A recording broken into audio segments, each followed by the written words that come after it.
The film opens with a quote that sets the tone of the story. After that, we are shown a pawn shop in a city. A man named Drake enters the shop. He slowly walks around, carefully observing the place and the items inside. At that time, the shop owner is busy dealing with another customer. Drake then shows the owner an antique mid-century French clock. While the shop owner starts checking it, Drake quietly hides behind the counter. Before the owner can understand anything, the clock was actually a setup. It explodes, and the situation suddenly goes out of control. Within moments, Drake's team rushes inside. This was not a normal robbery. Beneath the pawn shop, there is a large underground area where illegal activities are taking place. A huge amount of cash, around $20 million, is stored there. After threatening the man in charge of the place, after securing the money, Drake and his team prepare to leave. However, there are still a few people downstairs. Drake wants to end their lives, so no evidence remains. His partner Penn tells him that these people saw nothing and should be spared. Drake seems to agree at first, but later he traps them inside a room, throws a grenade in, and seals the door, making sure none of them get out. The stolen money is taken to another location where their ruthless and powerful boss, Rhodes, meets the team. Pleased with the successful robbery, he tells them they will receive their shares once the money reaches a specific destination. Drake also learns that their old pilot is gone and has been replaced. Before leaving, Rhodes personally places a GPS tracker on the case. Soon after, severe weather causes the plane carrying all the money to crash.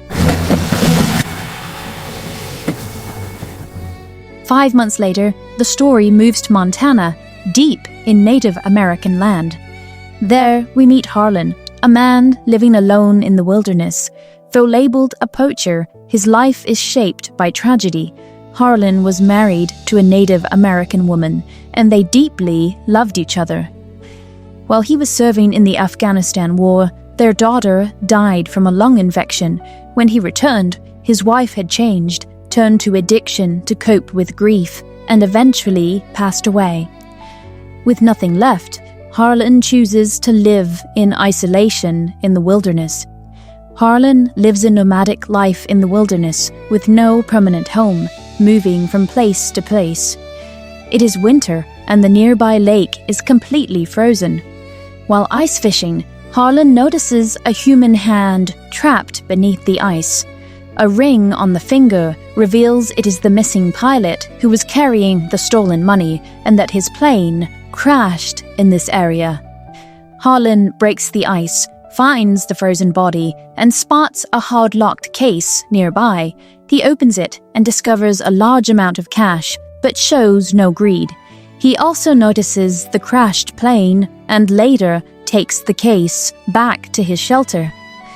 The next day, we meet Annie, a Native American game warden in the area, who is also a single mother. Her young daughter is cared for by a babysitter. Annie is an honest warden. While on duty, she stops 2 tourists from ice fishing, believing the ice is too thin. Sheriff Raleigh is willing to allow them, but Annie refuses. The tourists get upset, so Raleigh steps in to calm the situation. He later tells Annie that tourists are important for the area's income and asks her not to be so strict. The scene then shifts to Penn, who has become a religious man, guiding others toward a better path. One day, his old friend Drake visits him. After mocking Penn's new lifestyle, Drake tells him that the tracker on the money case has been activated. The plane containing $20 million is submerged in a lake. Drake explains they have a team and diving equipment and plan to recover the money without causing trouble. Since Penn knows the land well, Drake needs him as a guide. Penn refuses at first, but Drake reminds him how dangerous Rhodes is, eventually convincing him to help. Drake's former team members regroup and head toward the frozen lake. Elsewhere, Annie helps a local man, Jed, whose car is stuck on the frozen lake. From a distance, they notice Harlan approaching. Jed recognizes him and says Harlan wanders the area, possibly searching for his wife, leading Annie to believe he is a poacher. Annie asks Harlan for a fishing license. When he cannot provide one, she searches his belongings and finds a hard case filled with cash, shocking everyone. Harlan says he found it under the ice, but his story is hard to believe. Annie arrests Harlan and puts him in handcuffs. Jed is stunned and jokes that Harlan must have robbed a casino. Annie informs Sheriff Raleigh about the discovery, and even the sheriff is surprised, deciding to come there himself. Before Annie can leave with Harlan, Drake and his team arrive. Penn has warned Drake that the ice will start melting within 10 hours, and they know the case is moving. Drake demands his case when the signal leads him there. When Annie pretends ignorance, he threatens her with a gun. Penn searches the truck and finds only one case. Furious, Drake asks Annie where the rest of the money is. Before he can harm her, Harlan pushes Drake away, triggering a shootout. Jed fires back while Annie tries to escape, but her truck is still tied to Jed's vehicle. Harlan unties the rope and jumps into the truck with her, but Jed does not survive. During the chaos, Serena jumps into the warden's truck and fights Harlan. She escapes with the case, but it falls into the lake, sending the money underwater. Enraged, Drake and his team chase after Annie and Harlan. But their truck has a flat tire from the gunfire. Needing help, Serena calls her boyfriend, Dax, who is also part of Drake's team. Annie drives fast, trying to get away from the dangerous situation she never wanted to be part of. She questions Harlan, asking if he is involved in all this. Harlan explains that he only found the case and also saw the crashed plane the others are searching for. Annie tries to contact Sheriff Raleigh, but cannot reach him. Soon after, their vehicle breaks down completely. With no choice, they continue on foot. Annie wants to reach a station about 2 miles away. Trusting Harlan, she removes his handcuffs. To avoid the risk of falling through the ice, they tie themselves together with a rope and move forward carefully. Meanwhile, Drake and his team are still stranded. Penn spots an owl and sees it as a bad sign, though the others dismiss it. Once the vehicle is repaired, Ellis starts driving, but the thin ice gives way and the car sinks. They manage to pull Ellis out just in time. As Annie and Harlan move forward, Harlan realizes they will not reach the station in time. He advises Annie to go to his shelter instead, where he has gear and weapons that might help them survive. Annie agrees and follows him. Meanwhile, Dax, Drake's teammate, arrives to help and begins chasing them on a snowmobile. Annie and Harlan are still far from the shore when the ice starts cracking, forcing them to run and barely make it to safety. At his shelter, Harlan immediately grabs his bow and arrow and sets bear traps around the area. While checking his belongings, Annie notices photos of Harlan's wife and child, but he says nothing at that moment. Soon, they spot Dax approaching. Harlan's traps work, flipping Dax's snowmobile. A brutal fight follows. Harlan shoots Dax with an arrow, but then falls into the icy water. He manages to climb out and injures Dax's leg.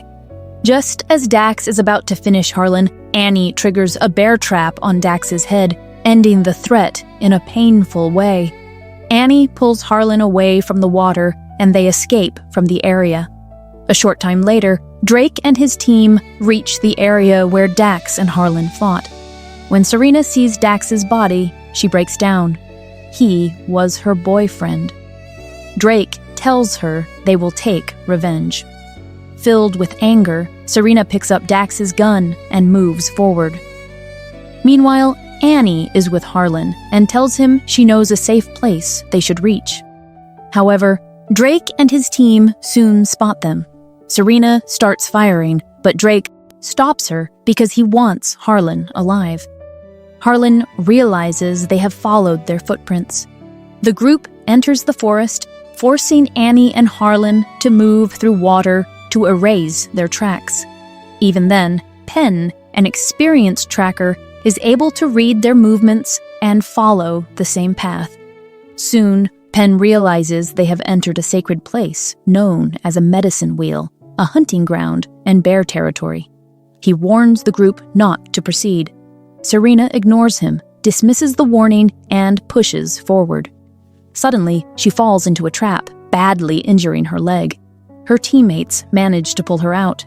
Using this moment, Annie and Harlan escape further and eventually take shelter inside a cave. Because Harlan's clothes are soaked, he starts shaking from the cold. Annie lights a fire and asks him to remove his wet clothes. She tries to help him stay warm using body heat. Annie asks if it is true that he is searching for his wife.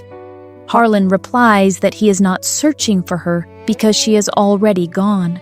He then shares his painful past, which makes Annie feel deeply sorry for him. Annie tells Harlan about a cleansing ritual from her people, meant to help someone heal from grief.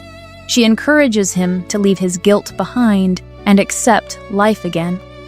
Meanwhile, Drake and his team take shelter in an abandoned cabin. Inside, they first treat Serena's badly injured foot. Shortly after, Rhodes arrives. Drake assures him that everything is under control. Rhodes tells Serena that they will take revenge.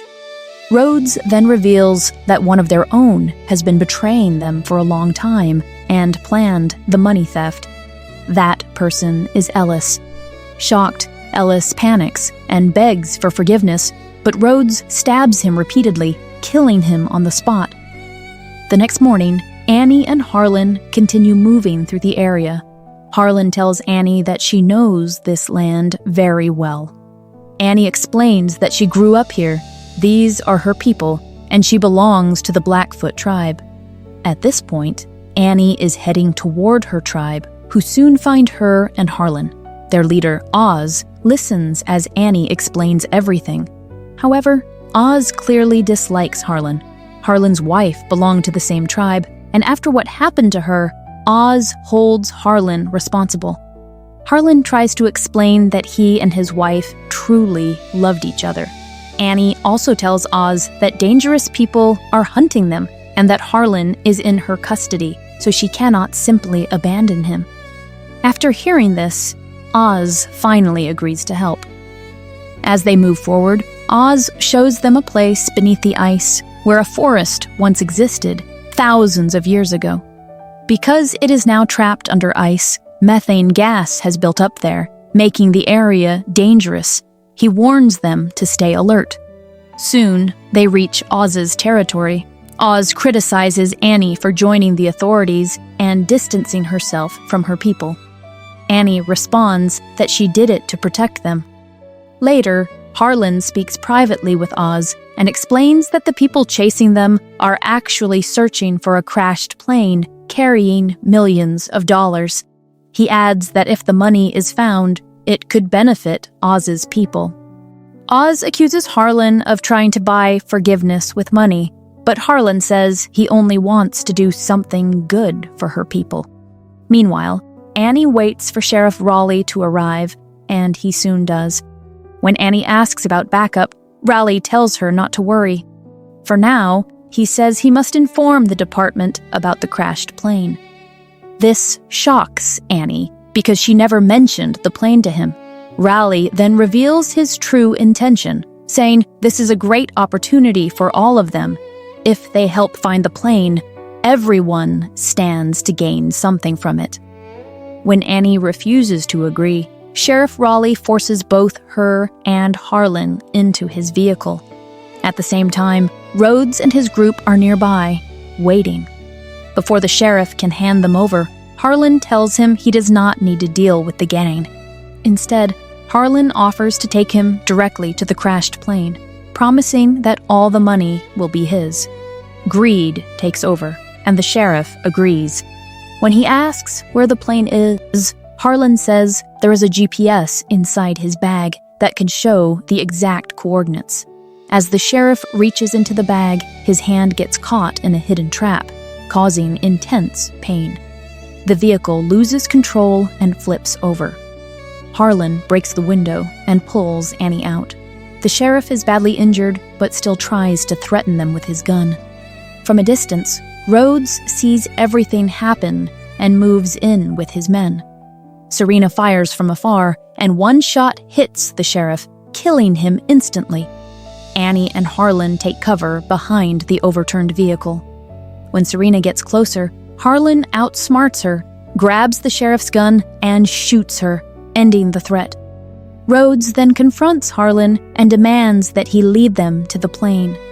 Since Annie is no longer useful to him, Rhodes orders Penn to kill her. But Penn refuses, as he has left violence behind. Penn refuses to harm Annie, so Rhodes shoots him. Before dying, Penn throws a lighter near Rhodes's feet. As Oz had warned earlier, methane gas trapped under the ice ignites, setting Rhodes on fire and killing him. In the chaos, Drake, Annie, and Harlan manage to escape. But Harlan gets separated from Annie.